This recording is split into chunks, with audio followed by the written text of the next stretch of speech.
Hello, Money Queens and listeners. Welcome to Women Behind the Millions. Let's meet the women behind the millionaires, the women supporting, guiding, celebrating women with their wealth. You will hear from women millionaires, how they got there, what they wish they had known, what got them to be a millionaire, the emotional side, the spiritual side, the practical side of wealth. You'll also get to meet the women behind the scenes helping make it happen. Let's dive into Women Behind the Millions. I am Jessica Weaver, your host, best-selling author of 3 books, wealth advisor, and founder of the Women's Wealth Boutique. Let's start meeting the women.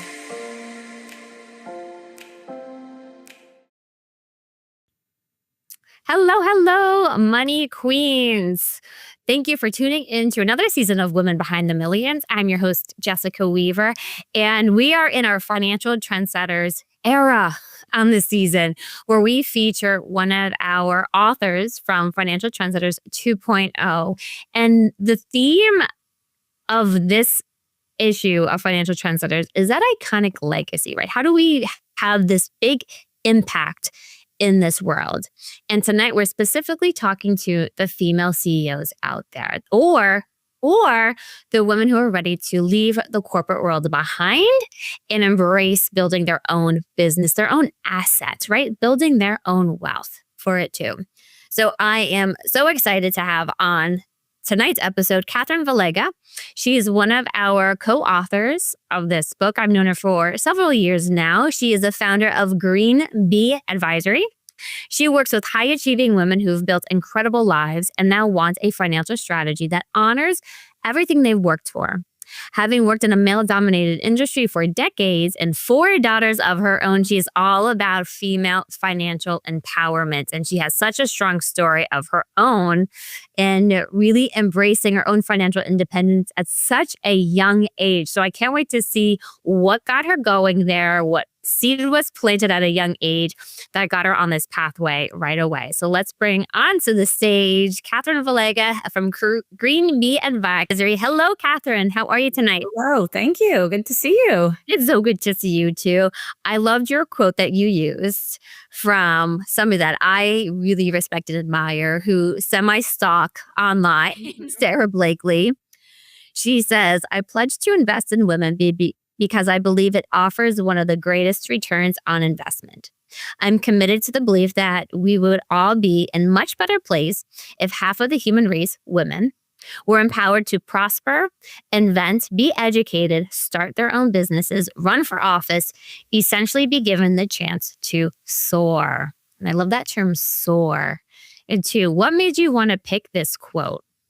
What stood out to you? Well, what I appreciate about Sarah is that obviously she's a very successful businesswoman, but she also makes it real and is always encouraging kind of everybody, like, you got this, right? And I think it's important, when you see these like iconic businesswomen, you're like, okay, I could never do that. And her message is always like, yes, you can. Yes, you can. And here are the mistakes that I went through and the iterations and some of the luck along the way. And I just think she's inspirational and we can all learn from her.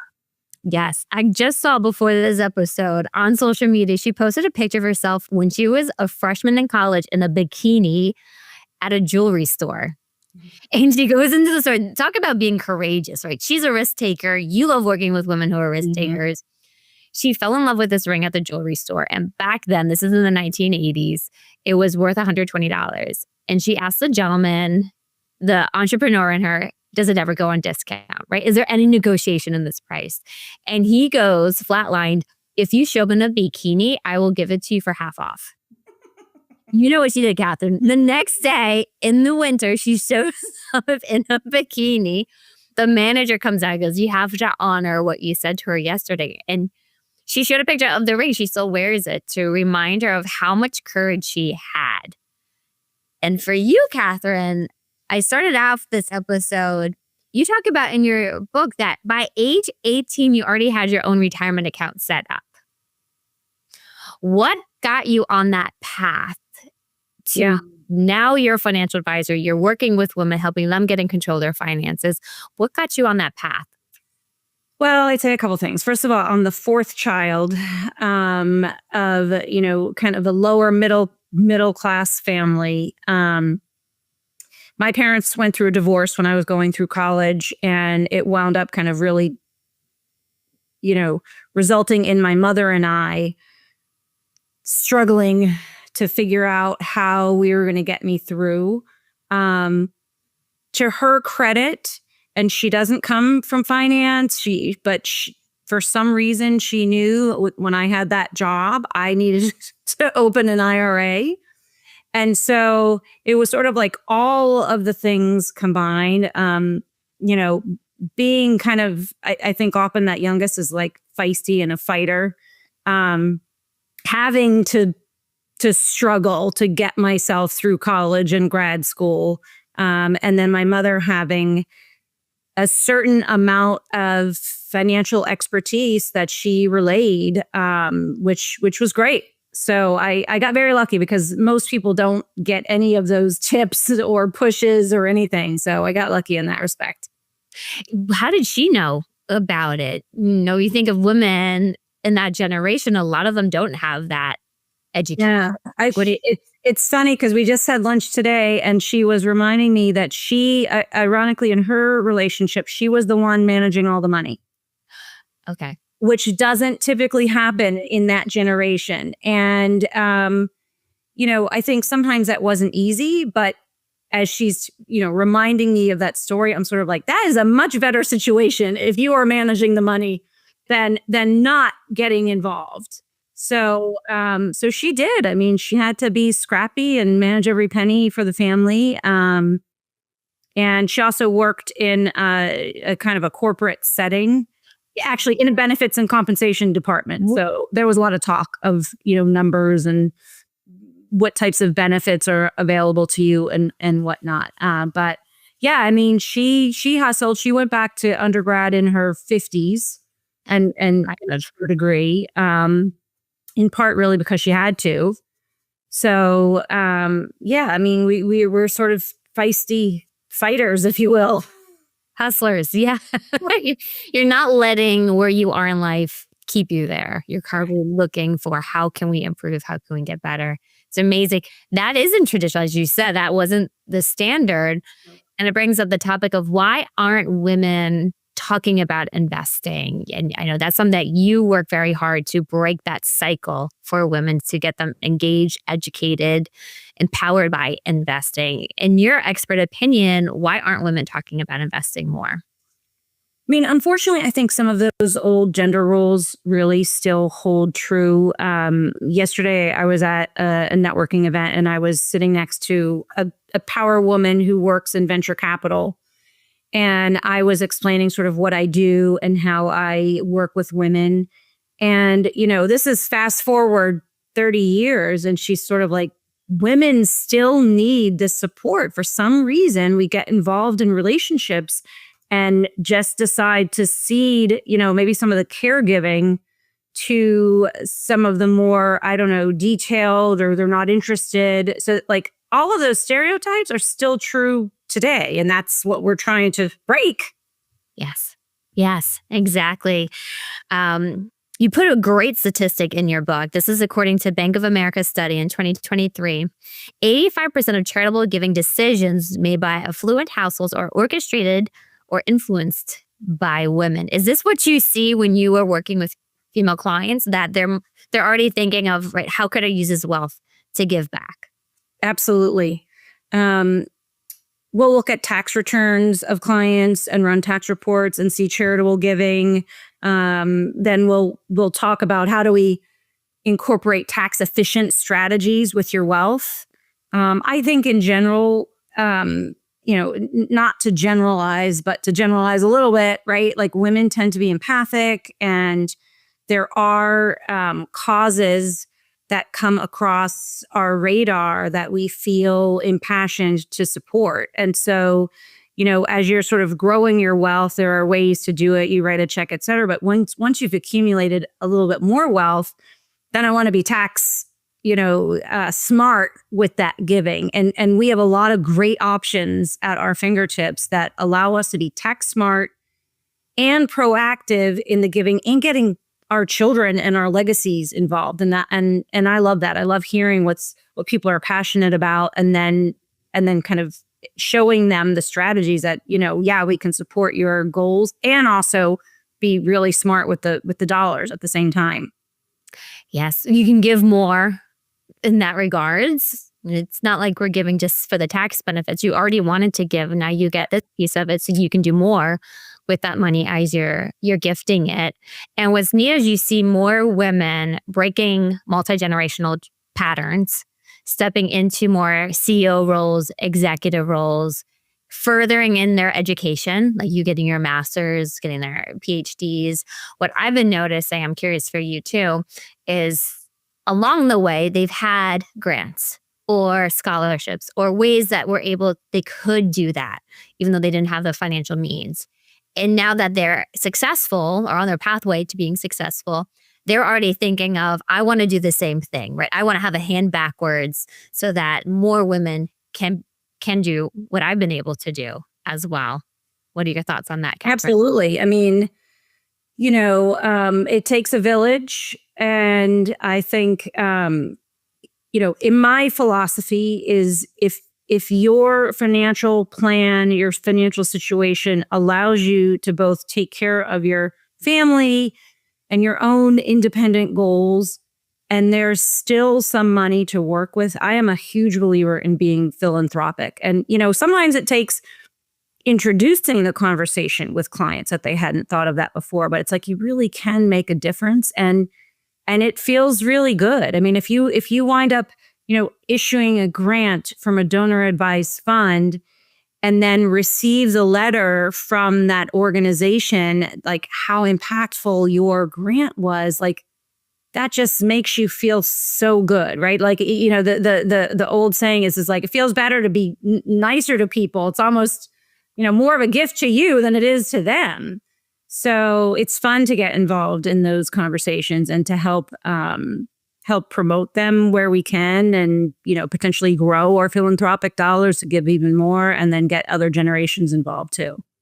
Yes. And there's so many resources, as you mentioned before, that getting this information out there, this education, speaking with women like you, Catherine, just to open up their perspective and see there are so many resource options out there. You don't need to have millions or hundreds of thousands of dollars to donate. You can make impact with a little bit and then continue it to grow. I think this is a perfect time to mention financial trendsetters, because this has always been on my heart to give back to the industry, to women.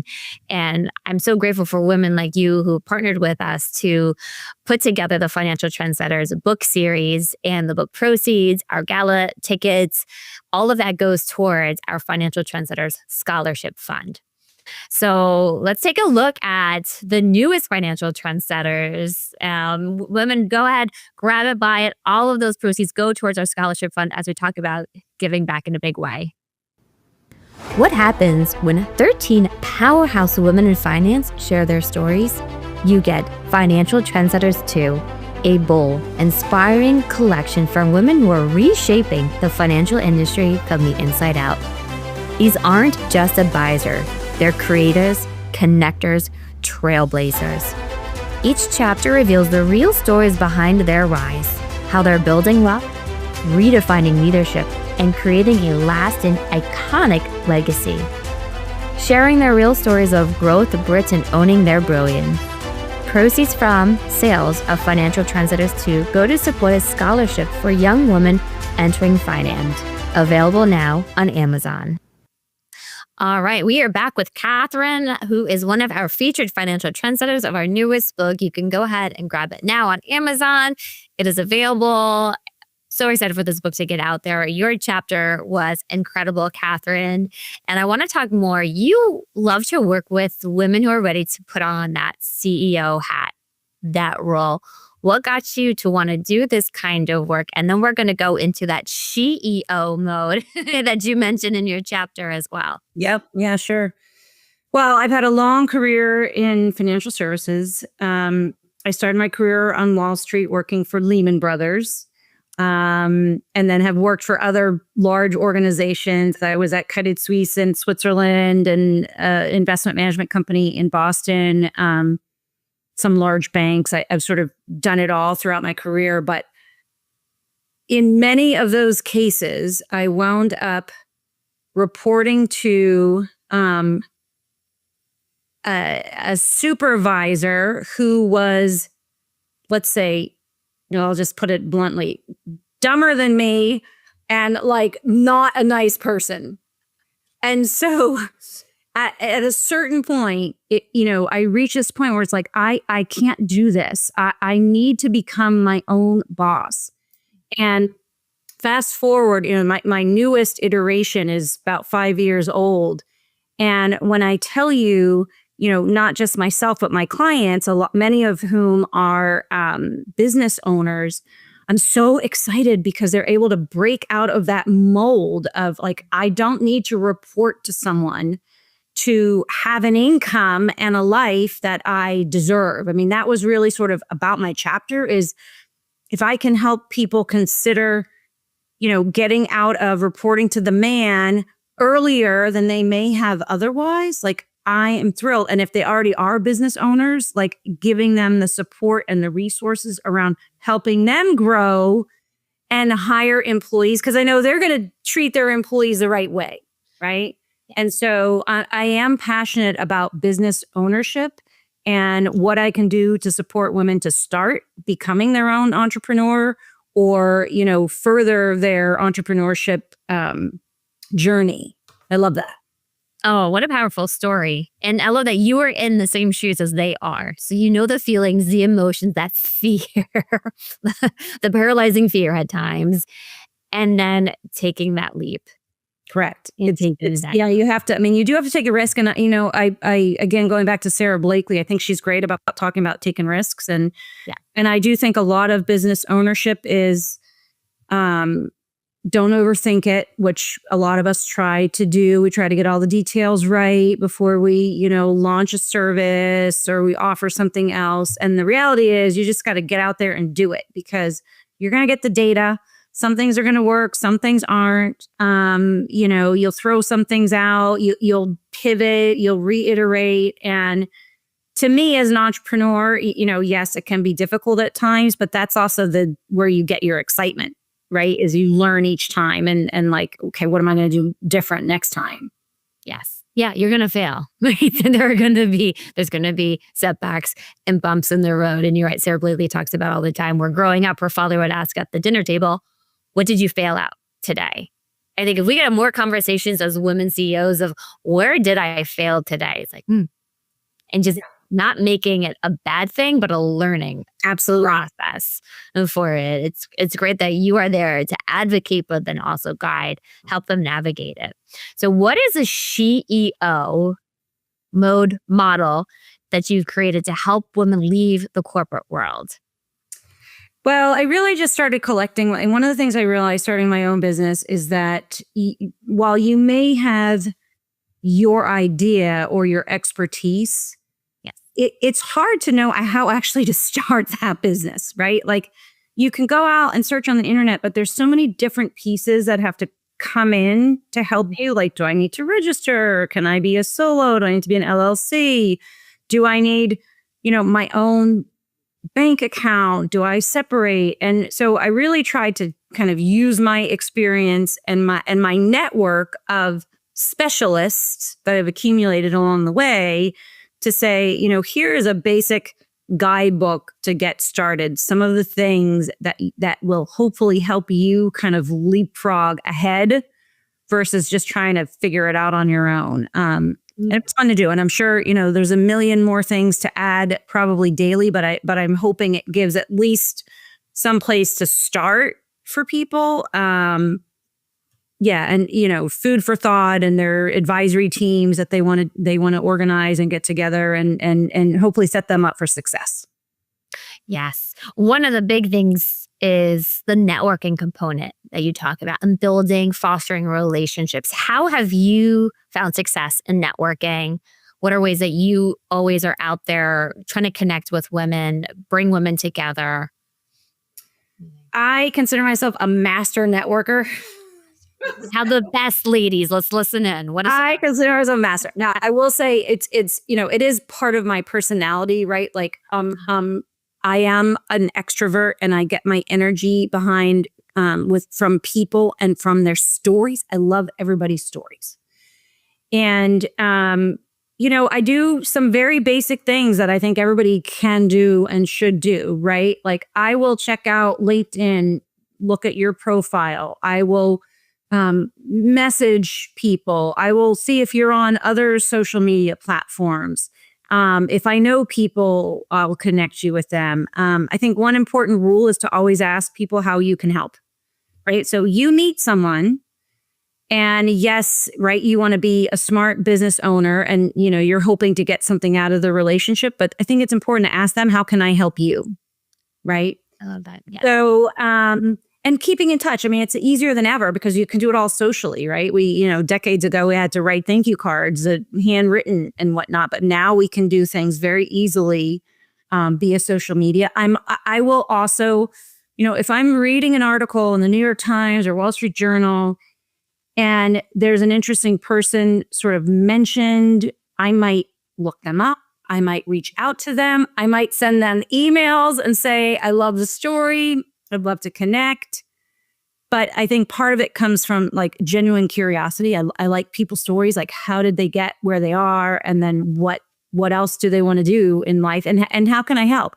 And usually there is connections, right? Whether it's like your kids go to the same college or you grew up in the same part of the country or you're, married to the same type of person, whatever it is, you can usually find something to connect with most everybody, I would say. Yeah. So the outreach, it just sounds like you are consistently outreaching to people. Correct. How can I help? Making it about them and not about you, and being genuine with that outreach. Yes. It's not about a sales pitch. It's about what are ways that we can collaborate, where I can support you, who can I connect you with. Correct. I will also find networking groups. I'm in many. Some are men and women. Some are women only. I've started my own communities that I, support. So, it takes time and energy, but in my case, I'm lucky in that I do get that energy from those personal connections. So I enjoy doing it, regardless of the outcome. It's still fun for me. Oh, that's amazing. Amazing. We're at a moment we're going to do a quick shout out to Pink Fix Productions, who puts together all of these incredible books. And when you comment on YouTube, you get entered to win a merch gift. One of our hoodies, our trucker hats, our tank tops, our manifesting is my pitch tank tops.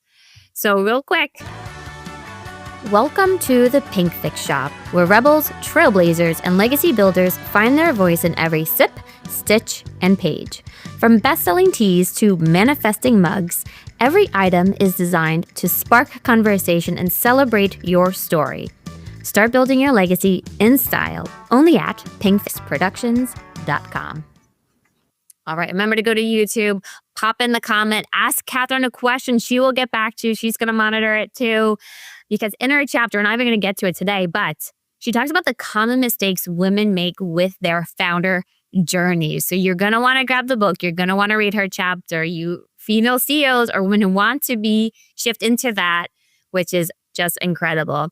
Catherine, we could speak to you for hours. It's be really good. But we just have one more question for you when you're ready. What makes you a woman behind the millions? That little cutie pie, I'm guessing, is your daughter. That's lovely. Yeah, absolutely. I mean, I am all about female financial empowerment. As you said it, I had my own journey. I have 4 daughters of my own, and I really want women to own their financial journey and financial independence. And I love partnering with them along the way and supporting them in any way that I can. I will also add on that CEO part, when you read my chapter, there's a little link to kind of a freebie guidebook, if you will, at the end. So get a copy of our book. take advantage, ladies. Take advantage of, there's so many incredible resources throughout this book. Catherine is a wealth of knowledge for you women, whether you're CEO or not. She is incredible. So definitely read her chapter. It's been a pleasure talking about philanthropy for women CEOs, networking, even just getting started at a young age, right? Building wealth before you have wealth. That's the point of it. Is to start as soon as you can. Thank you, Catherine, so much for being on Women Behind the Millions, for being one of our trendsetters. And thank you, all of our watchers, our money queens, for tuning into another episode of Women Behind the Millions. We'll see you next Thursday at 7 p.m. And stay tuned, because after the show, we have Care Conversations, one of our other shows that we produce with Amanda Stillwell. We'll see you all soon. Thank you. Malan. Hey, money queens, looking to get your wealth to that next level, 7, 8, 9 figures? Follow us on Instagram at PinkFixMyMoney and at Women's Wealth Boutique for more millionaire money tips.